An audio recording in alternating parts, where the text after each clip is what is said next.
కృష్ణకుమారి గారు నమస్తే అండి. నమస్తే అండి. మేడం, ఒకటి టాపిక్ చెయ్యాలి మనము, బాధ్యత కూడా. దేనికంటే ఉమ్, 2019 ఎన్నికలు ముందు కానీ ఉమ్, తర్వాత కానీ ఒక ఉమ్. వ్యక్తి, ఒక గొప్ప వ్యక్తి జీవితంలో ఆవిడ ఆవిడ అని చెప్తున్నారు, లేడీ ఆవిడ పాత్ర అన్నమాట. ఆవిడ జగన్మోహన్ రెడ్డి గారిని వేనోళ్ల కీర్తిస్తూ సాక్షాత్ ఎన్టీ రామారావు గారికి ఈయన అసలైన వారసుడని, అలాగే ఆ, 151 సీట్లని పొగుడుతూ, అసలు ఎలాగంటే ఇంకా ఏదో అంటారు చూసారా మనకి, సరిపోలేదు నరం లేని నాలుగని అలాగా. అంటే ఆ, ఎలా చూడాలండి ఈ నందమూరి లక్ష్మీ పార్వతి అనే వ్యక్తిని? కేవలం చంద్రబాబు నాయుడు మీద ద్వేషంతో అవతల వర్గాన్ని వాళ్ళు ఎవరైనా కానివ్వండి, వాళ్ళు ఎంతటి నాశనం వినాశనం చేసినా కూడా కేవలం చంద్రబాబు నాయుడు అనే వ్యక్తి మీద ఉన్న వ్యక్తిగతమైన పగ, కక్ష, ద్వేషంతో వాళ్ళని భుజానెత్తుకుని నెత్తినెట్టుకుని ఊరేగేటువంటి ఇటువంటి వాళ్ళ సైకాలజీ ఎలా చూడాలి మేడం?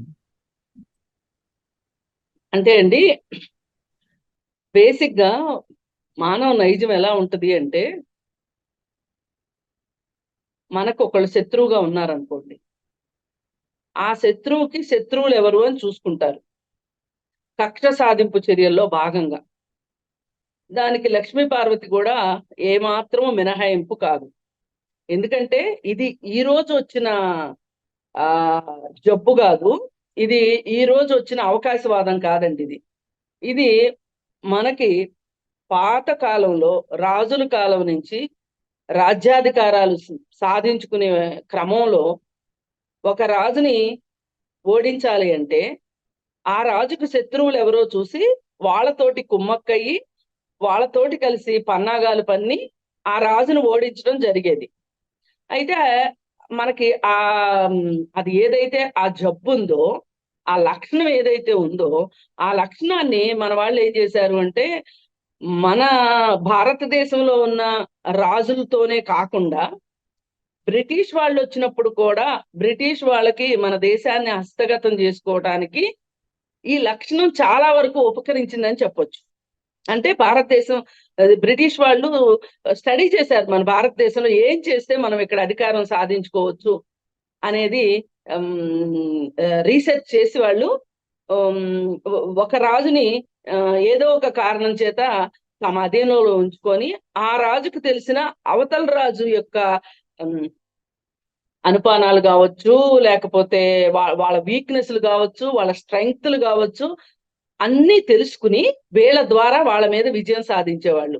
వీళ్ళకి ఏం చేసేవాళ్ళు అంటే సామంతరాజులుగా పెట్టుకొని వీళ్ళని, అంటే సామంతరాజులు కంటే కూడా ఒక రకంగా వీళ్ళకి చాలా హక్కులు ఇస్తూ బ్రిటిష్ ప్రభుత్వం వీళ్ళ ద్వారా భారత ప్రజల్ని పట్టి పీడించి ఆ డబ్బులు వసూలు చేసుకొని వాళ్ళు వాళ్ళ రాజ్యం వాళ్ళు అప్రతిహాతంగా కొనసాగించారు. ఈస్ట్ ఇండియా కంపెనీ పెట్టినప్పటి నుంచి 1947 ఆగస్ట్ 15 మనకి స్వాతంత్రం వచ్చే వరకు కూడా ఇదే ఆయుధాన్ని వాళ్ళు ప్రదర్శించారు. వెళ్ళేటప్పుడు కూడా వాళ్ళు ఇదే ఆయుధాన్ని ప్రదర్శించే వెళ్ళారు. మనకి పాకిస్తాన్కి ఇంత గొడవలు ఉండటానికి కారణం కూడా వాళ్ళే. వాళ్ళు ఆ విధంగా చేసి వెళ్ళారనమాట. అంటే మనం ఉన్నప్పుడు ప్రశాంతంగా ఉండొద్దు, మనం వెళ్ళిపోయాక ప్రశాంతంగా ఉండొద్దు అని. అంటే ఇప్పుడు మనం ఈ చరిత్రనంతా ఎందుకు వెలికి తీయాల్సి వచ్చింది అంటే, ఈ ఈ పర్ఫెక్ట్ గా ఈ లక్ష్మీ పార్వతి ఈ విధానాలకి, అంటే ఈ విధమైన పందాకి నిలువెత్తు రూపం లక్ష్మీ పార్వతి. మరి ఈ లక్ష్మీ పార్వతికి ఉన్న శత్రువు ఎవరు, ఆ శత్రువుకున్న శత్రువు ఎవరు, వాళ్ళతోటి ఈమెకు మిత్రుత్వం ఏంటి, దానివల్ల ఈమెకు వచ్చిన లాభం ఏంటి అని గనక మనం ఒకసారి ఆ ప్రస్థానాన్ని గనక మనం ముందుకు తీసుకుని వస్తే, ఆమె సీనియర్ ఎన్టీఆర్ జీవితంలోకి, మహానాయకుడు మహానుభావుడు ఎన్టీఆర్ జీవితంలోకి ఆవిడ ప్రవేశించి ఆత్మకథ రాస్తాను అని చెప్పి ప్రవేశించి అప్పటి వరకు ఆవిడ ఊరూరా తిరుగుతూ, ఆ ఆయన పేరేంటండి, సుబ్బారావు గారు, వీరగంధ సుబ్బారావు గారు. వీరగంధం సుబ్బారావు గారితో కలిసి ఊరూరా హరికథలు చెప్పుకుంటూ ఉండే ఆవిడ. అంతకుముందు ఆవిడ లెక్చరర్ గా కూడా పనిచేసిందండి. నిజానికి ఆవిడ చాలా విద్వాంసరాలు. ఆ ఈ విద్వాంసరాలు విధ్వంసకర శక్తిగా మారటం వెనకమాల చాలా స్వార్థము, భయంకరమైన ఆ తన మీద తనకే చాలా ఆ నమ్మకం, అతి విశ్వాసం, అతి మూర్ఖత్వం, తనని తాను ఎక్కడికో తీసుకెళ్ళగలిగే ఉద్దేశం, ఇవన్నీ కూడా తనని ఆ లెక్చరర్ నుంచి ఊరూరు హరికథలు చెప్పుకోవడము, అక్కడి నుంచి ఎన్టీఆర్ జీవితంలోకి ప్రవేశించటము, ఎన్టీఆర్ జీవితంలో ప్రవేశించిన తర్వాత మన ఎడారిలో ఓడ ఎట్లా అయితే గుడారంలోకి తాను వెళ్ళి యజమాని బయటికి పంపిస్తుందో అట్లా ఎన్టీఆర్ జీవితంలోకి ప్రవేశించి ఆ నిజానికి ఈ రోజు ఎన్టీఆర్ అలా అయిపోయారు, ఇలా అయిపోయారు, ఎక్కడ ఉండవలసిన వ్యక్తి ఏమయ్యా ఇలా అయిపోయారేంటి అనుకోవటానికి కేవలం ఆయన భోళాతనము, ఆయన అమాయకత్వము, ఈమె యొక్క ఈ తెలివితేటలు ఆయన్ని ఒక నిజానికి రెండో తెలుగు ప్రధానిగా చూసుకోగలిగే వాళ్ళం మనం. ఎన్టీఆర్ని చూసుకోలేకపోయాం మనం. దానికి కారణం ఈవిడే. ఆయన్ని ఎవరైతే కారణ జన్ములు అంటారో ఆ కారణ జన్ముడి జీవితం చివరి అంకం ఏదైతే ఉందో అది అతి భయంకరంగా, అతి ఎట్లా అంటే మామూలుగా ఇంకొకరికి గనక అట్లాంటిది వస్తే గనక జీవితంలో అసలు ముందుదంతా మర్చిపోయేవాళ్ళు, ఇది మాత్రమే గుర్తు పెట్టుకునేవాళ్ళు. కానీ ఎన్టీఆర్ లాంటి గొప్పవాడు గతము గుర్తు పెట్టుకున్నారు, అప్పటి ప్రస్తుతాన్ని గుర్తుపెట్టుకున్నారు. ఈ రోజుకే ఆయన పేరు చెప్తేనే పులకరించిపోయే ఈ ఆంధ్రులు కావచ్చు, ఆయన్ని గుర్తుపెట్టుకోగలిగిన దేశ ప్రజలు కావచ్చు, అలాగే బీసీల కోసం పనిచేసిన నాయకుడు. ఈ రోజుకి తెలంగాణలోనండి కొన్ని మారుమూల ప్రాంతాలకు వెళితే గనక మనము అన్నం పెట్టాడమ్మా అని చెప్తారండి. ఈ రోజుకి ఎన్టీఆర్ని గుర్తు చేసుకుంటారు. సరే, ఇదంతా గతం. అలాంటి గొప్ప వ్యక్తిని ఆయన పార్టీ నుంచే ఆయన్ని బయటికి పంపించాల్సిన పరిస్థితి తీసుకొచ్చింది లక్ష్మీపార్వతి. అంటే ఎందుకు బయటకు వచ్చేలాగా చేసింది అంటే ఆయన్ని డమ్మీగా చేసేసి తను పెత్తనం చేద్దాం అనుకుంది. ఆ రోజు జరిగింది అది. ఇప్పుడు ఆ రోజుల్లో ఆయనతో పాటు ఉన్న ఓఎస్డి ఒక ఆయన పెద్ద ఆయన, నాకు ఇప్పుడు పేరు గుర్తు రావట్లేదు, ఓఎస్డిగా చేసిన ఆయన ఇచ్చిన ఇంటర్వ్యూలు చూస్తే చాలా మందికి కళ్ళు తెరుచుకున్నాయి. ఆయన చాలా సంవత్సరాల పాటు రిటైర్ అయిన తర్వాత కూడా పెద్దగా నాకెందుకు ఈ రాజకీయాలు ఇవన్నీ అన్నట్లు ఆయన అజ్ఞాతంలో ఉండిపోయారు. ఎవరో ఒకళ్ళు మహానుభావులు ఆయన బయటికి తీసుకొచ్చి ఆయనతో ఇంటర్వ్యూ చేశారు. అసలు ఆ ఇంటర్వ్యూ వింటేనండి మనకి ఒళ్ళు గగురు పొడుస్తుంది. అంటే తెలుగుదేశం పార్టీలో ఇంత జరిగిందా? మరి ఏనాడు చంద్రబాబు నాయుడు నోరు తెరిసి ఇట్లా జరిగింది, ఇలా జరిగిందని చంద్రబాబు నాయుడు చెప్పుకోకపోవడం అతని లోపమా, అతని వైఫల్యమా, లేకపోతే తెలిసిన చాలా మంది మాట్లాడకపోవటం వాళ్ళ స్వార్థమా అనిపించేలాంటి విషయాలు ఆయన చెప్పారండి. ఆయన చెప్పిన దాని ప్రకారం ఏంటి అంటే అసలు ఆయన ఒక బ్రహ్మ రాక్షసుతో పోల్చాడు లక్ష్మీపార్వతిని. ఆయన జీవితం నీలి నీడల్లోకి వెళ్ళిపోవటానికి ఏకైక కారణం లక్ష్మీపార్వతి అని చెప్పాడు. ఆ రోజు గనక చంద్రబాబు నాయుడు ఆ పాత్ర పోషించి ఉండకపోయినట్లయితే గనక ఈ రోజు అసలు మనం తెలుగుదేశం పార్టీ గురించి మాట్లాడుకునే వాళ్ళం కాదని చెప్పాడు.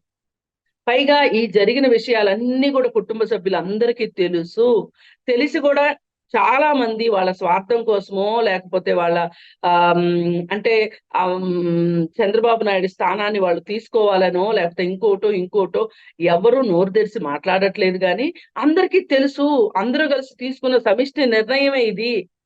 ఆయన కొన్ని రోజులు పక్కన పెట్టాల్సిందే, పెట్టకపోతే ఈ పార్టీ ఉండదు.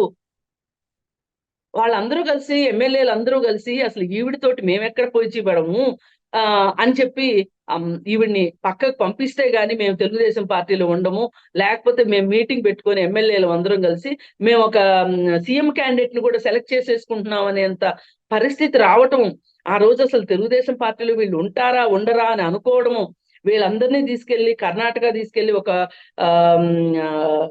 హోటల్లోనో రిసార్ట్ లోనో పెట్టి క్యాంప్ రాజకీయాలు నడపటం, ఆ సందర్భంగా ఎమ్మెల్యేలందరూ చంద్రబాబు నాయుడిని విసిగించిన విధానం ఆయన చెప్తూ ఉంటే నిజంగా చాలా బాధ అనిపిస్తుంది. ఒకళ్ళు సిగరెట్ అడుగుతారు, ఒకళ్ళు మందు బాటలు అడుగుతారు, ఒకళ్ళు లుంగి అడుగుతారు, ఒకళ్ళు టవల్ అడుగుతారు, ఇంకొకళ్ళు ఇంకోటి ఏదో అడుగుతారు, మా ఇంట్లో ఏదో అయ్యింది చూడండి అంటారు. ఇన్ని కష్టాలని తట్టుకుని తెలుగుదేశం పార్టీ ఈ విధంగా ఉంది అని ఆయన చెప్పుకుని వచ్చాడు. అయితే ఆయన్ని పనిగట్టుకుని చంద్రబాబు నాయుడిని ఈమె దుష్ట శక్తి అది ఈయనకి పక్కనే కూర్చొని ఎన్టీఆర్కి చంద్రబాబు నాయుడు మీద నూరిపోయడం కావచ్చు, కుటుంబం మీద ద్వేషం వచ్చేలాగా చేయటం కావచ్చు, రకరకాల ప్రయత్నాలు చేసి ఈవిడ సరే అవన్నీ అయిపోయినాయి. చాలా మంది దగ్గర డైమండ్ నెక్లెస్లు తీసుకుంది అనేది ఒక ఆరోపణ, పట్టు చీరలు తీసుకుంది అనేది ఇంకొక ఆరోపణ. ఈ పట్టు చీరల్ని ఏ షాపులో అమ్మిందో కూడా ఇవన్నీ వాస్తవాలు. కాకపోతే ఈ రోజు వాటికి రుజువులు సాక్ష్యాలు ఉండకపోవచ్చు. రుజువులు సాక్ష్యాలు లేని మాటలు లక్ష్మీపార్వతి చాలా మాట్లాడుతుంది. మనం మాట్లాడితే తప్పేముంది? సరే అవన్నీ చేసింది. అవన్నీ చేసి అందరికి టికెట్లు ఇప్పిస్తానని చెప్పింది. వాళ్ళ దగ్గర నుంచి డబ్బులు తీసుకుంది. ఆయనకు తెలియకుండా, పెద్ద ఆయనకు తెలియకోకుండా ఆయన ఒక రకంగా వెనక ఒక రూమ్ లో ఆయన కొంచెం అంతరంగిక సమావేశం ఏర్పాటు చేసుకునే రూముకి ఆయన పరిమితం చేసి నడి హాల్లో ఎన్టీఆర్ స్థానాన్ని తాను ఆక్రమించాలని చూసింది. ఇంత పన్నాగం పన్నింది. సరే ఇదంతా అయిపోయింది. అయిపోయిన తర్వాత దురదృష్టవశాత్తు ఆయనకి స్టెరాయిడ్స్ ఇచ్చిందని చెప్తారు ఎన్టీఆర్కి. ఆయనకి సరిగా అన్నం కూడా పెట్టలేదని చెప్తారు. అలాగే ఢిల్లీ వెళ్ళినప్పుడు మీటింగ్ జరుగుతుంటే, అక్కడ థర్డ్ ఫ్రంట్ మీటింగ్ జరుగుతుంటే, ఆ మీటింగ్ లో ఆయన అంత అనారోగ్య పరిస్థితుల్లో కూడా లేరు. కానీ అందరి ముందు ఈవిడ ఏం చేసిందంటే ఎన్టీఆర్కి అన్నం తినిపించింది. అది చాలా చాలా ఒక రకంగా ఎన్టీఆర్ గారికి జాతీయ రాజకీయాల్లో స్థానం దక్కకపోవటానికి అది ఒక కారణం. ఏంటి అంటే ఆయన అన్నం కూడా తినలేని పరిస్థితిలో ఉన్నాడా, ఆయనే నేతృత్వం వహిస్తారు అనే పరిస్థితి తీసుకొచ్చిందండి. కావాలని చేసింది ఇదంతా. చేసి అంటే తనేమనుకుందంటే ఇలాంటి పరిస్థితి వస్తుందని తను కూడా ఊహించుండదు. తనేమనుకుంది అంటే నేను చూడండి ఎంత గొప్ప భార్యామణినో, నా అంత భార్య, నాలాంటి భార్య ఎన్టీఆర్కి దొరకటం ఎన్టీఆర్కి ఎంత అదృష్టం అనేది ప్రపంచానికి చూపించాలనుకుంది. ఆ కుళ్ళు కుచితంతో అంటే తను ఎన్నుకున్న మార్గాలన్నీ వక్ర మార్గాలు అనమాట. వక్ర మార్గాలు, వక్ర భాష్యాలు చెప్పుకుంటూ సరే ఎన్టీఆర్ గారు చనిపోయారు. చనిపోతే ఇంట్లో ఉన్న సంపద అంతా సూట్ కేసుల్లో సర్ది, అసలు ఆయన చనిపోయినప్పుడు కూడా ఎవరికి ముందు చెప్పాలి, డాక్టర్కి ఫస్ట్ ముందు చెప్పాలి. కానీ ఆయనకి ట్రీట్మెంట్ ఇచ్చే డాక్టర్ సోమరాజు గారు అయితే ఆయనకి కాల్ చేయకోకుండా జయభూషణ్ హాస్పిటల్ డాక్టర్కి కాల్ చేసి కాలయాపన చేసి ఆయన చనిపోయేటట్లు చేసిందే లక్ష్మీపార్వతి. దీనికి నేను చెప్పటం కాదు, చాలా మంది చెప్పారు. ఇప్పుడు సందర్భం వచ్చింది కాబట్టి అంటే ఈవిడ మనస్తత్వం ఎలా ఉంది అనేది, అంటే ఈవిడ తెలుగుదేశం పార్టీలోకి ఎలా ప్రవేశించింది, ఎన్టీఆర్ జీవితంలోకి ఎలా ప్రవేశించింది, ఎలాంటి పాత్ర పోషించింది అని చెప్పాలి అంటే ఇవన్నీ చెప్పుకుంటూ రావాల్సిందే. ఇక ఎన్టీఆర్ చనిపోయారు. చనిపోయిన తర్వాత పిల్లల దగ్గరికి రానివ్వలేదు. తండ్రి దగ్గరికి రానివ్వకపోతే పాపం ఆవిడ దాసరి పద్మ గారు చనిపోయి ఎక్కడుందో ఆవిడ వచ్చి ఆవిడకి పిల్లలందరూ ఏడుస్తూ దూరంగా నిలబడితే ఆడపిల్లలు మగపిల్లలు అందరూ కూడా పులిలాంటి హరికృష్ణ కూడా ఆవిడని ఏమీ చేయలేని పరిస్థితి. ఆ పరిస్థితిలో పద్మగారు పూనుకొని తండ్రి శవం దగ్గర పిల్లల్ని కూర్చోబెట్టింది. ఇలా జరిగింది. ఇది అయిపోయిన తర్వాత చాలా రోజులు తెలుగుదేశం పార్టీ నాదే, తెలుగుదేశం పార్టీ నాదే అని పోరాటం చేసింది. దాన్ని చంద్రబాబు నాయుడు బాగానే తిప్పికొట్టాడు. అంటే మిగతా కుటుంబ సభ్యులు సహకరించకపోయినా సరే, హరికృష్ణ ఒక్కడే కొన్నాళ్ళు సహకరించినా సరే, కొన్నాళ్ళు డి వెంకటేశ్వరరావు గారు సహకరించిన, అప్పట్లో పురంధరేశ్వరి గారు ఇంత యాక్టివ్ పాలిటిక్స్ లో లేరు, ఇంకా మిగతా కొడుకుల్లో ఎవ్వరూ కూడా యాక్టివ్ పాలిటిక్స్ లో లేరు. ఆ పరిస్థితుల్లో అలా తెలుగుదేశం పార్టీ ముందుకెళ్తున్న సందర్భంలో ఈవిడ ఎన్టీఆర్ తెలుగుదేశం అని చెప్పి మళ్ళీ సింహం గుర్తు తెచ్చుకొని దాంతో పోటీ చేసి ఒకసారి గెలవటం, ఆ తర్వాత ఓడిపోవటం ఇలా జరిగింది. కొన్ని రోజుల తర్వాత చంద్రబాబు నాయుడు మీద ఎంత కోపం ఉన్నప్పటికీ ప్రదర్శించే అవకాశం లేక, సందర్భం లేక ఆవిడ అలా కూరలు తీసిన పాములాగా ఉండిపోయింది. ఉండిపోయిన సందర్భంలో ఆవిడ ఒకసారి ఒక మీటింగ్ లో నేను ఇద్దరం ఉన్నాం ఒక సాహిత్య సభలో. ఆ రోజు ఆవిడ చెప్పింది ఏంటి అంటే, నేను ఇంత విద్వత్తున్నా, నిజంగా అండి, సంస్కృతంలో ఆవిడ దిట్ట, తెలుగులో దిట్ట. అసలు ఈ పాండిత్యం చూసే పడిపోయాడండి ఎన్టీఆర్. ఈవిడ ఏదో సేవలు చేస్తానో ఇంకోటో కాదు. ఆయన మహిళలు గౌరవిస్తారు, ప్లస్ విద్వత్తున్న మహిళలు అంటే ఆయనకు చాలా గౌరవం. ఆ గౌరవంతో ఆవిడ్ని దగ్గరకు తీశారని చెప్పొచ్చు. సరే, ఆ రోజు ఆవిడ చెప్పింది ఏంటి అంటే, శ్రమణకం అని ఒక పుస్తకం రాసిందండి ఆవిడ. చాలా గొప్ప పుస్తకం. మరి నేను ఇంత విద్వత్తు ఉన్నదాన్ని, లక్ష్మీ పార్వతి అనే నేను, ఇంత విద్వత్ అనే సుగంధం ఉన్న నేను, నా సుగంధాన్ని నేను గమనించుకోలేక, అర్థం చేసుకోలేక, నిలబెట్టుకోలేక రాజకీయాలు అనే బురదలో పందిలాగా పొర్లాను. నాకు ఇప్పటికి అర్థమైంది, నేను ఉండవలసింది ఎక్కడా, నేను ఉన్నది ఎక్కడా అని చెప్పి ఆవిడ ఆవిడ ఆవిడ మనసుని ఇలా పరిచేసిందండి ఆ వేదిక మీద. పరిచేసి ఒక రకంగా చర్చిలో సాయంకాలం కన్ఫెషన్ ఇస్తారు చూడండి, ఆ విధంగా కన్ఫెషన్ ఇచ్చినట్లు ఉంటే, నేను నిజంగా అంతకు ముందు చేసింది అంతా మర్చిపోయి, లక్ష్మీపార్వతి గారు ఇంత విద్వత్తున్న మనిషా, అసలు ఈవిడ విద్వత్తు ముందు ఇంకొకరు ఎవరు సరిపోతారు అనే ఒక ఉద్దేశంలో ఉంటే, ఆ తరువాత జరిగిన కార్యక్రమాల్లో ఈవిడికి మళ్ళీ ఆవిడలో ఉన్న పూర్వపు పగ, ద్వేషము, క్రోధము ఇవన్నీ బయటికి రావడానికి కారణం ఏంటి అంటే, జగన్మోహన్ రెడ్డి రాజకీయాల్లోకి రావటం. ఆవిడ కరెక్ట్ గా ఆవిడకు మామూలుగా ఆవిడకి జగన్మోహన్ రెడ్డి గుర్తొచ్చుండేవాడు కాదు. జగన్మోహన్ రెడ్డి వాళ్ళు వెతుకుతున్నారు.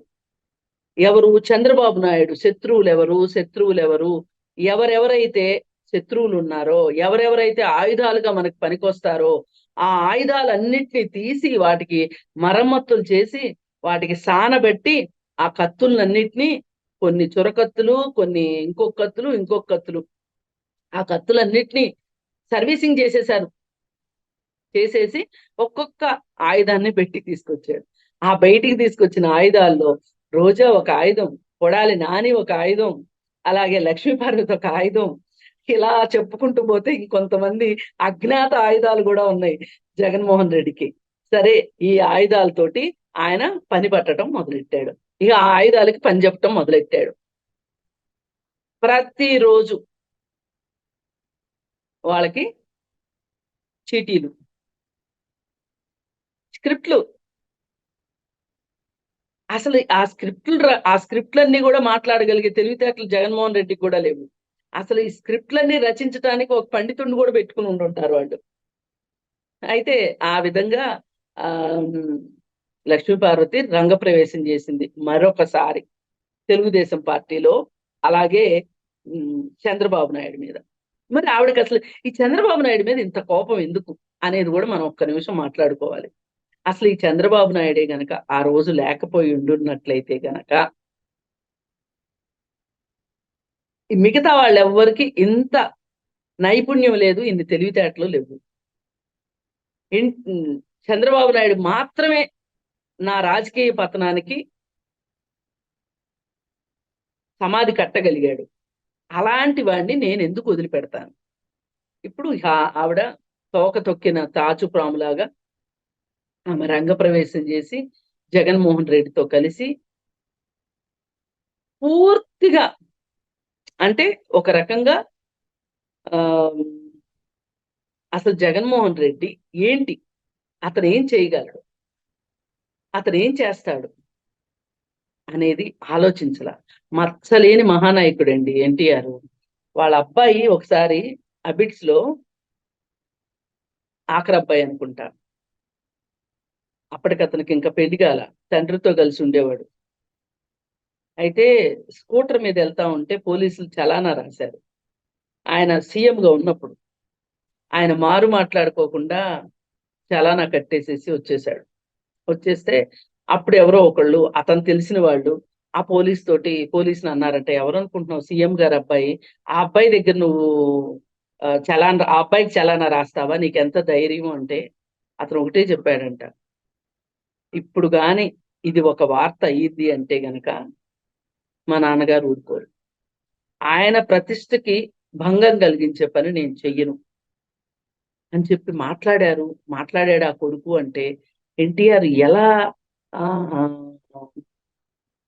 చెప్పాడండి, మహానుభావుడు కొడుకుకి ఎలా చెప్పాడు, ఇలా చేస్తే మా నాన్న ఊరుకోడు అని చెప్పాడు.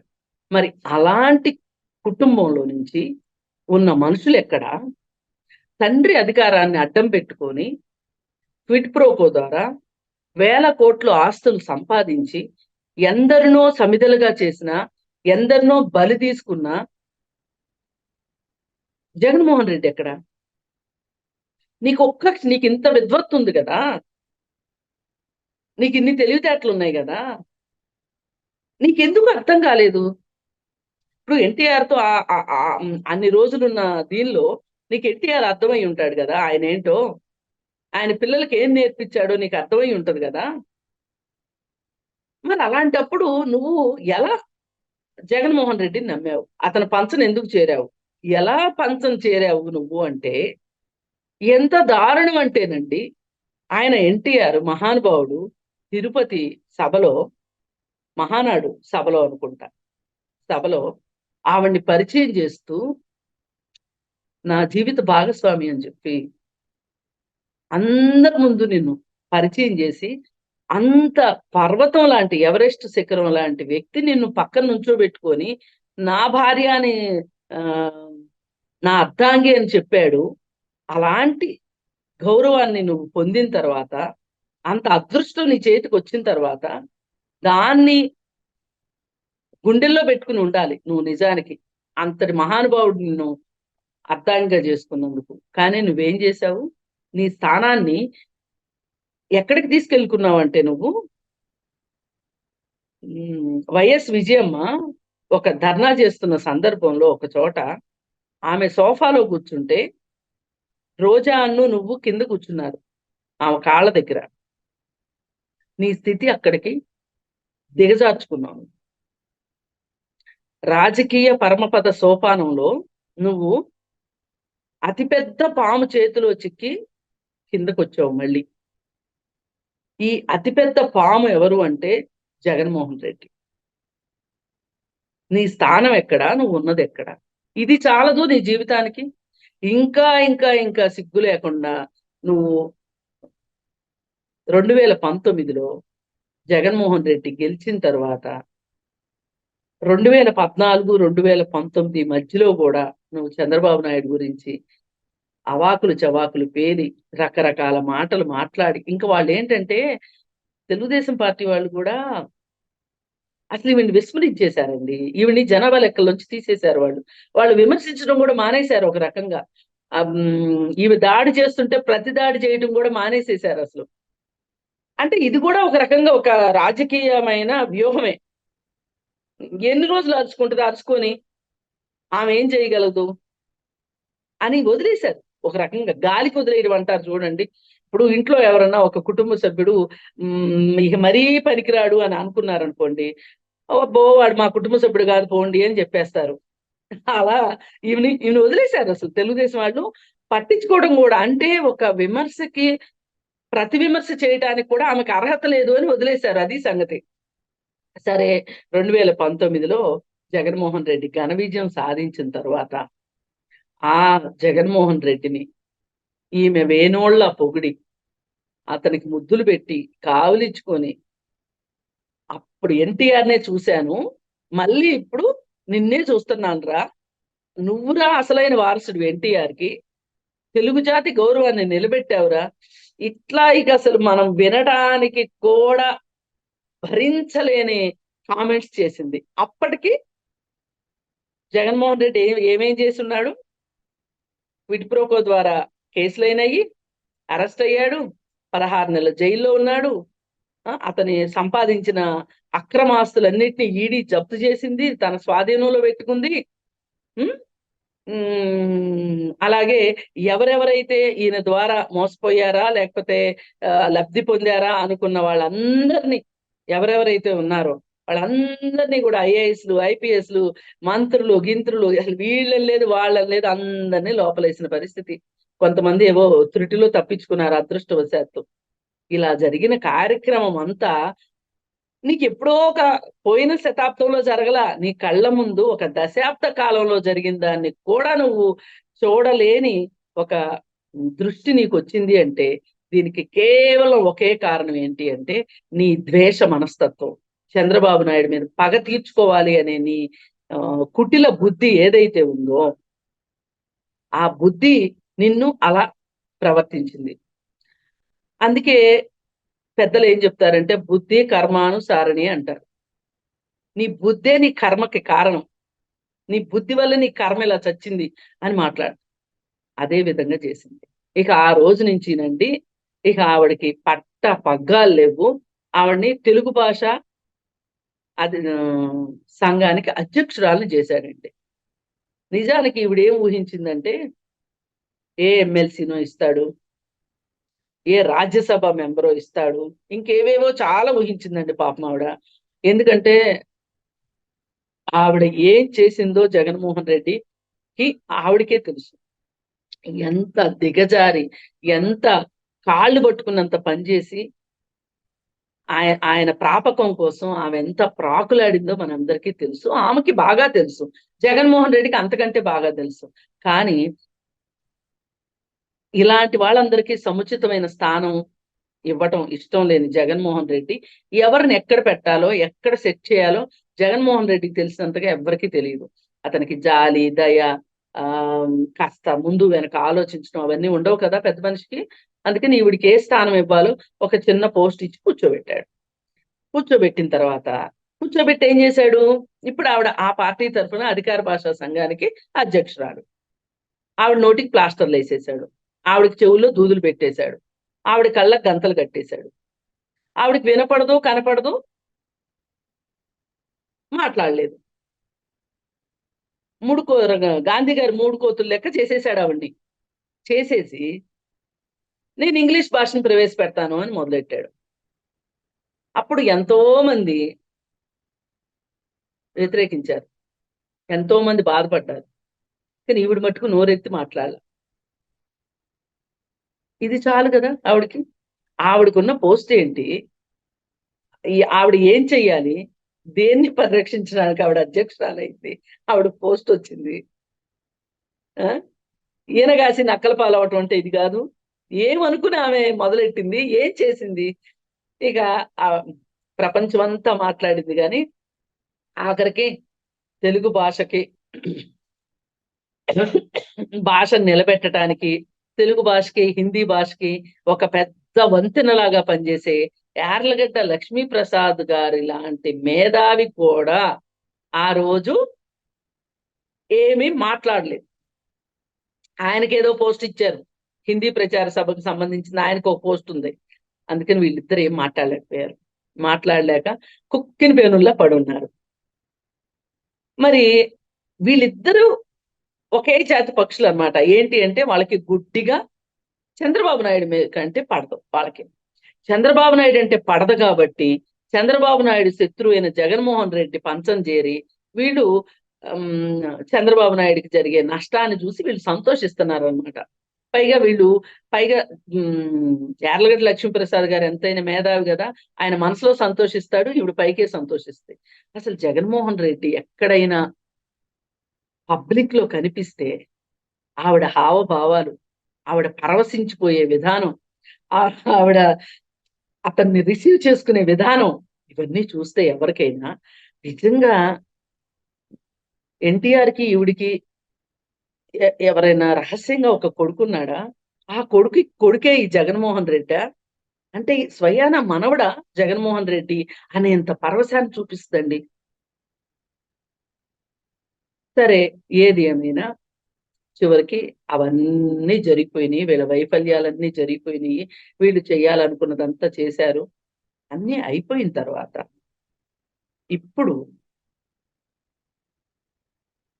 ఈ ఈ క్షణంలో ఈ ఈ అధికార భాషా సంఘం, ఈ తెలుగుకి జరిగిన అన్యాయం ఇవన్నీ జరిగిపోయిన తర్వాత ఎప్పుడు అవకాశం వస్తే అప్పుడు చంద్రబాబు నాయుడు మీద విరుచుకుపడటము అవన్నీ చేస్తూనే ఉంది.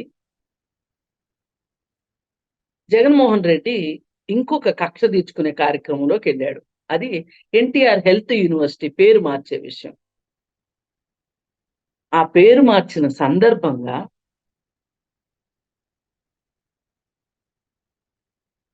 ప్రతి తెలుగువాడు ఉడికిపోయాడు ఒక రకంగా. ఆంధ్రప్రదేశ్‌లో పరిస్థితి ఏంటంటే ఉడికిపోయినా చెవటానికి లేదు. అక్కడ ప్రతి ఒక్కళ్ళు ప్రెషర్ కుక్కర్‌లు అయిపోయారు. ఆ ప్రెషర్ కుక్కర్‌లు ఎప్పుడు పేలుతాయి అంటే ఎన్నికలొస్తేనే పేలుతాయి అన్నలాగా వాళ్ళు, ఎందుకంటే ఎవరు ఒక వాట్సాప్‌లో వచ్చిన దాన్ని ఫార్వర్డ్ చేస్తే ఏమవుద్దో చూసారు. అలాగే ఫేస్‌బుక్‌లో ఒక ట్వీట్ చేస్తే ఏమవుద్దో చూసారు. అలాగే మాస్క్‌లు అడిగిన పాపానికి డాక్టర్ సుధాకర్‌ని ఏం చేశారో చూసారు. ఒక హ్మ్, దళితుడైన డ్రైవర్‌ని చంపి డోర్ డెలివరీ చేస్తే ఏం జరిగిందో చూసారు. ఇవన్నీ చూసిన తర్వాత ఇంకెవరండి మాట్లాడతారక్కడ? ఎవరు మాట్లాడలేకపోయారు. మాట్లాడలేకపోతే మేము అదృష్టం కొద్దీ కాస్త పరాయి రాష్ట్రంలో ఉన్నాం గాబట్టి, మేము మా నోటికి పని చెప్పాము. విమర్శించగలిగాము. విమర్శించాము. అసలు దానికి సంబంధించి ఒక రకంగా మా భావ ప్రకటన స్వేచ్ఛను మేము పూర్తిగా వినియోగించుకున్నాము. అలాగే ఎన్టీఆర్ లాంటి గొప్ప మనిషి పుట్టిన ప్రాంతంలో, ఆ జిల్లాలో మేము పుట్టి ఆయనకి రుణం తీర్చుకున్నాము అని అనిపించేంతగా మేము వ్యతిరేకించాము ఆ నిర్ణయాన్ని. అలాంటి సందర్భంలోనండి ఇద్దరు మహానుభావులున్నారు ఆంధ్రప్రదేశ్‌లో. లక్ష్మీప్రసాద్ గారు ఏ మాటకి ఆ మాట ఇక ఆయనకు అర్థమైపోయింది. ఇక నేను పూర్తిగా మసకబారిపోతాను. నా ప్రతిష్ట మొత్తం మసకబారిపోద్ది అని జెప్పి ఆయన బయటికొచ్చేసాడు. య ఆహ్, జగన్మోహన్ రెడ్డి దగ్గర నుంచి బయటికొచ్చేసేసి ఈ నిర్ణయం తప్పు అని జెప్పి ఆయన ఒక ఆహ్, స్టేట్‌మెంట్ ఇచ్చేసేసి ఆయన పక్కకు తప్పేసుకున్నాడు. కానీ ఇద్దరు మహానుభావులు, ఒకరు లక్ష్మీ పార్వతి, ఇంకొకరు నేను సీనియర్ ఎన్టీఆర్ మనవడిని. ఆయన పోలికలు నాకొచ్చాయి. ఆ తాత రక్తం నా దగ్గరుంది గాబట్టి, నేను జూనియర్ ఎన్టీఆర్‌ని అని ఎగిరెగిరి పడే ఒక సినిమా యాక్టర్. మనవడుగా చెప్పుకోబడిన మనవడు. నిజానికి మనవడే కాదని ఎవ్వరు అనట్లే. కాదంటే తప్పు. కానీ ఆ మనవడు ఏం చేశాడు? ఇప్పుడు లక్ష్మీ పార్వతి ఇంత దుర్మార్గాలు చేయగలిగింది అంటే ఎన్టీఆర్‌కి ఆమెకి ఆహ్, భార్య అయిన తర్వాత తప్పితే అంతకు ముందంతా ఆవిడకి చుట్టరికం లేదు, ఏమీ లేదు, పరిచయం లేదు. ఆయన జీవితంలో చివరి అంకంలో ఆవిడ ప్రవేశించింది. ఆమేమి రక్త మాంసాలు పంచుకొని పుట్టలేదు. ఎన్టీఆర్ వంశంలో ఆవిడ పుట్టలేదు కాబట్టి ఆవిడంత ఇదిగా ఉండగలిగింది అనుకుందాం. మరి ఆ రక్తం, నా తాత రక్తం నాలో ప్రవహిస్తుంది. నా తాత నా కంఠంలో ప్రాణం ఉన్నంత వరకు, చివరి రక్తపు బొట్టు వరకు నేను తాత కోసమే ఉంటాను. తాత పెట్టిన పార్టీలోనే ఉంటాను అని చెప్పిన జూనియర్ ఎన్టీఆర్ అనబడే మహానటుడు, ఆయన స్పందించిన తీరు గోడ మీద పిల్లిలాగా ఉంది. ఈవిడేమో అసలు ఆ పేరెందుకు తీసేశారనేది మాట్లాడుకోకుండా, జిల్లాకి ఎన్టీఆర్ జిల్లా అని పెట్టారు గదా! అని ఈవిడ సమర్థింపులు. ఇవన్నీ చూస్తే నిజంగా స్వార్థము, అలాగే ద్వేషము, అలాగే కక్ష సాధింపు చర్యలు మనుషుల్ని ఇంత దిగజారుస్తాయా అనిపించింది. మొన్న ఎలక్షన్ అయిన రోజున 2024 ఎలక్షన్ అయిన రోజున ఈ మొత్తం పాపానికి ప్రాయశ్చిత్తం తెలుగుదేశం కార్యకర్తలు చేశారు. ఎళ్లి వైఎస్ఆర్ అన్న మాటని, ఆ అక్షరాల్ని కాళ్ళతో తన్ని ఓడగొట్టారు ఆ అక్షరాన్ని. నిజంగా అండి, కొడుకంటే పున్నామ నరకం నుంచి తప్పిస్తాడంటారు కదా. పాపం వైఎస్ఆర్ అండి. ఇంతమంది అభిమానులు సంపాదించుకోగలిగాడు గాని, అన్నీ ఇచ్చిన కొడుకు, పిండం పెట్టాల్సిన కొడుకు చెప్పు దెబ్బలు ఇప్పించాడే. పాపం అండి వైఎస్ఆర్. ఇది ఎవరికైనా ఎలా అర్థం అవుతుందో నాకు అర్థం కాలేదు, కానీ ఒక రకంగా నేను కూడా జీర్ణించుకోలేకపోయాను అది చూసి. ఏంటంటే ఆ అక్షరాలు తీసేయడం తప్పులేదు, తీసేశారు, ఓకే. అది చట్ట ప్రకారం జరగాలి.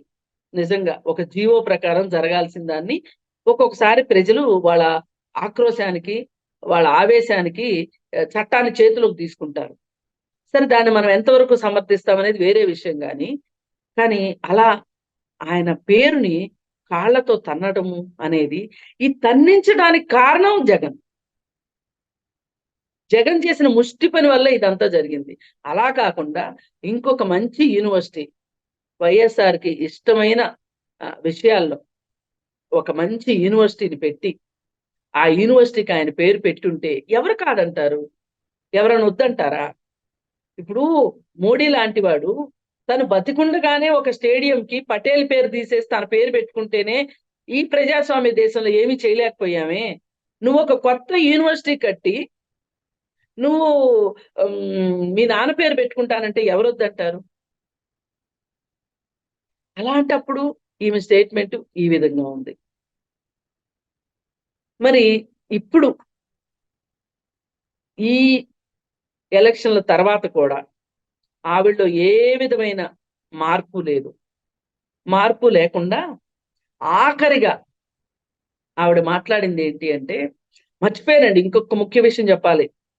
అధికార భాషా సంఘంగా అధ్యక్షురాలుగా ఉన్నప్పుడు ఆవిడ్ని ఒక ఇంటర్వ్యూలో ఒక జర్నలిస్టు ఆవిడని ఏదో ప్రశ్నిస్తే ఆవిడ అసందర్భంగా ఏం మాట్లాడిందంటే, అసలు జగను ఎంత ఫ్లూయెంట్ గా ఇంగ్లీష్ మాట్లాడతాడో తెలుసా అన్నది.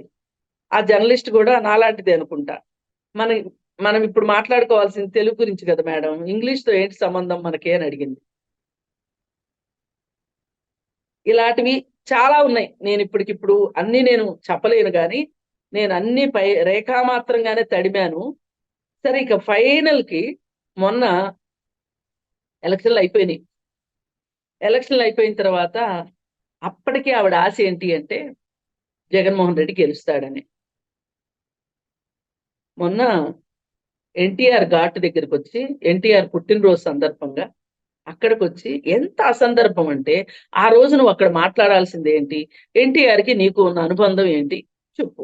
నువ్వు ఒక భార్య నేను అనుకుంటున్నావు కదా, నందమూరి లక్ష్మీ పార్వతి అని రాసుకుంటున్నావు కదా, అలాంటప్పుడు నువ్వు చేయాల్సింది ఏంటంటే, నీకు ఆయనకి ఉన్న బంధము, అనుబంధము, లేక నువ్వు లాక్కున్న బంధం, వేసుకున్న బంధం, ఏదో ఒకటి ఒక బంధం అయితే ఉందని నువ్వు నమ్ముతున్నావు కదా, ఆ బంధం గురించి మాట్లాడాలి.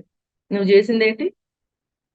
ఎలక్షన్స్ లో జగన్మోహన్ రెడ్డి గెలవబోతున్నాడు అత్యధిక మెజారిటీ తోటి అని మాట్లాడావు. ఆ తర్వాత ఎన్ని రోజులకండి? 4 రోజులకి, 5 రోజులకి అతి పెద్ద విస్ఫోటనం జరిగింది. ఇప్పుడు ఏంటి మాట్లాడతాం? మరి ఇన్ని జరిగిన తర్వాత, ఇన్ని చూసిన తర్వాత ఎన్టీఆర్ అండి ఒక మాట ఇస్తే మాటకి కట్టుబడ్డ మనిషి. ఐఏఎస్ ఆఫీసర్లు, గజ గజ మంత్రులు గజ గజ వణికిపోయేవాళ్ళు. ఈయన ఎక్కడికి వెళ్ళి ఏమి నిర్ణయం తీసుకుని వస్తాడా, ఎవరి దగ్గరికి వెళ్ళి ఏం చేస్తానని చెప్పి వస్తాడా, వచ్చి మన నెత్తిన వేస్తాడా, బండరాయి వేస్తున్నాడు మన నెత్తి మీద. సాక్షాత్తు జయప్రకాష్ నారాయణ చెప్పాడు, ఆయన అప్పుడు ఐఏఎస్ ఆఫీసర్ ఆ రాష్ట్రంలో. ఈయన ఎవరికెళ్ళి ఏమి చెప్పేసి వస్తాడా, వాగ్దానాలు చేసి వస్తాడా, ఆ వాగ్దానాలు తీర్చలేక మనం సస్తామా, అసలు మన ఆర్థిక పరిస్థితి ఏంటి, మన ఖజానా పరిస్థితి ఏంటి అని. ఆయన నిద్రపోయేవాడు కాదండి. ఏదన్నా ఒకరికి ఒక మాట ఇచ్చాడు అంటే ఆ మాట నిలబెట్టుకుంటానికి. అలాంటి మహానుభావుడుకి భార్యనని చెప్పుకునే నువ్వు ఒక్క మాటను కూడా నిజం చేయలేని జగన్మోహన్ రెడ్డిని ఆ విధంగా నువ్వు పొగుడుతూ నువ్వు ఒక ఆనందాన్ని అనుభవిస్తున్నావు అంటే, ఇదంతా కేవలం నువ్వు ఈ రోజుకైనా సరే ఆత్మ ప్రక్షాళన చేసుకుని ఒక చోట కూర్చుని ఆలోచించు. నీకు చంద్రబాబు నాయుడు మీద కక్ష తీర్చుకోగలిగిన అవకాశం నువ్వు బతికుండంగా చంద్రబాబు కంటే నీకంటే ముందు చంద్రబాబు నాయుడు ఈ లోకంలో లేకపోయినా సరే, అతను ఉన్నా అతను లేకపోయినా అతని మీద కక్ష తీర్చుకునే అవకాశం నీకు రాదు. ఇది రాసి పెట్టుకోవాల్సిన విషయం. కక్ష తీర్చుకోవటానికి కూడా మనం అసలు ఈ కక్షను తీర్చుకోగలమా? అసలు మన కక్ష నిజమైన కక్షేనా ఇది? మన ద్వేషము ఇది అకారణ ద్వేషమా, సకారణ ద్వేషమా? ఇవన్నీ ఆలోచించలేనంత తెలివి తక్కువదైతే లక్ష్మీపార్వతి కాదండి. కాకపోతే ఆవిడ కళ్ళు మాయ పొరలు కమ్మినాయి అంటారు కదా. అవి ఏంటి అంటే ఈ ద్వేషం, నిలువెల్లా ద్వేషం పెరిగిపోయిన తర్వాత కక్ష సాధింపు చర్య ఏమైనా సరే చెయ్యాలి అని అనుకున్న తర్వాత ఇంతకంటే ఆమెకు మార్గం లేదు. ఎవరు చంద్రబాబు నాయుడికి వ్యతిరేకమైనా సరే వాళ్ళతో చేతులు కలిపి చీకటి ఒప్పందాలు చేసుకుని తన ఏదో లబ్ధి పొంది ఆ కక్ష తీర్చుకోవటానికి ఆవిడ సిద్ధమైపోయింది. నేను చాలా మందిని ఈ ఫ్యామిలీ కౌన్సిలింగ్ లో కూడా చూస్తుంటానండి. భార్య పైన అకారణంగా ద్వేషం పెంచుకుని, భర్త పైన కూడా ద్వేషం పెంచుకుని సుపారీ ఇచ్చి భర్తల్ని భార్యల్ని చంపేసే వాళ్ళని చూస్తూ, అలా నా దగ్గరికి వచ్చిన వాళ్ళు కూడా మేము ఇలా చెయ్యాలనుకుంటున్నాము అని చెప్పి ఒక రకంగా హార్ట్ ఫెల్ట్ గా చెప్తే, అంటే వాళ్ళ మనసు విప్పుతారు మా దగ్గర, ఇప్పక తప్పదు. ఇప్పినప్పుడు నేను ఒకటే చెప్తాను, చట్టం ఎప్పటికైనా చట్టానికి 360 degrees లో కళ్ళు ఉంటాయి. కాకపోతే 360 degrees లో కళ్ళు ఉన్నాయని మీరు నమ్మరు. మీకుండేది 2 కళ్ళు. చట్టానికి తల చుట్టూ కళ్ళు ఉన్నాయి.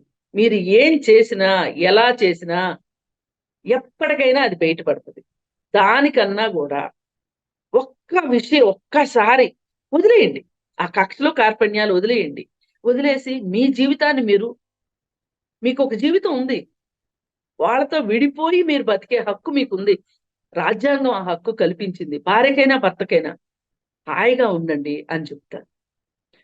ఇప్పుడు లక్ష్మీపార్వతికి కూడా ఆవిడ ముందున్న శేష జీవితంలో ఆవిడకున్న ఒకే ఒక విషయం ఏంటి అంటే, అసలు ఇంతకు ముందు నాకు జరిగిన అన్యాయం అని అనుకుంటున్నావా, మోసం అనుకుంటున్నావా, కుట్ర అనుకుంటున్నావా, ఏమన్నా అనుకో నువ్వు. కానీ అన్నిటినీ పక్కన పెట్టేసి ప్రశాంతమైన మనస్సుతోటి, ఇంకా నీ బుద్ధి పనిచేస్తుంది, నీ దేహం సహకరిస్తుంది. ఇప్పుడు సాహిత్యానికి ఏదన్నా చెయ్యి, తెలుగు భాష కోసం ఏదన్నా చెయ్యి.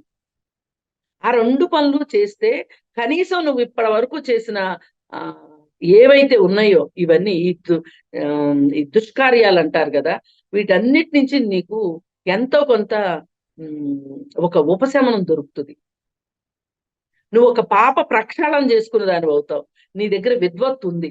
మళ్ళీ మళ్ళీ చెప్తున్నా, నువ్వు సుగంధభరితమైన విద్వత్తు ఉంది నీకు. ఆ విద్వత్తుని 2 కళ్ళతోటి మనసు తెరిచి చూడు. ఇవన్నీ పక్కన పెట్టేశాయి అని నేను కోరుకుంటున్నాను. అలాగే ఇంకా ఈ కాలుష్యాన్ని మట్టుకు తెలుగు ప్రజలు భరించే స్థితిలో లేరు. అయిపోయింది. ఇంకా కాలుష్యాన్ని ఎంత వెదజల్లగలగాలో అంత వెదజల్లేశారు మీరు. ధ్వని కాలుష్యాన్ని, నీచ నికృష్ట సంస్కృతిని ప్రవేశపెట్టారు. వాటిలన్నిటినీ వదులుచుకోవాలి అని చెప్పి తెలుగు రాష్ట్రం ఎదురు చూస్తుంది. దానికి మొదటగా నువ్వు నడుం కట్టుకుంటే నువ్వు చేసిన దానికి ఒక ఇప్పుడు నువ్వు చేయబోయేది నీ జీవితాన్ని ఏదైనా సార్థకత చేస్తది అని ఆవిడ్ని నేను ఒక రకంగానండి జగన్ ట్రాప్ లో పడిన జగన్ మోసపు వలలో పడిన చిక్కి కొట్టుమిట్టాడుతున్న చేపలానే చూస్తున్నాను తప్పితే వేరేగా నేను చూడట్లేదండి. జగన్ గాలానికి చిక్కావమ్మా, నువ్వు బయటకు వచ్చి నీ జీవితాన్ని నువ్వు గడిపితే సంతోషిస్తారు ఆంధ్రప్రదేశ్. ధన్యవాదాలు మేడం. చూద్దాం, లక్ష్మీభారతి గారు తమ జీవిత చరమాంకంలో అయినా ఎన్టీఆర్ భార్యగా బతకాలని ఆశిద్దాం మేడం. ధన్యవాదాలు.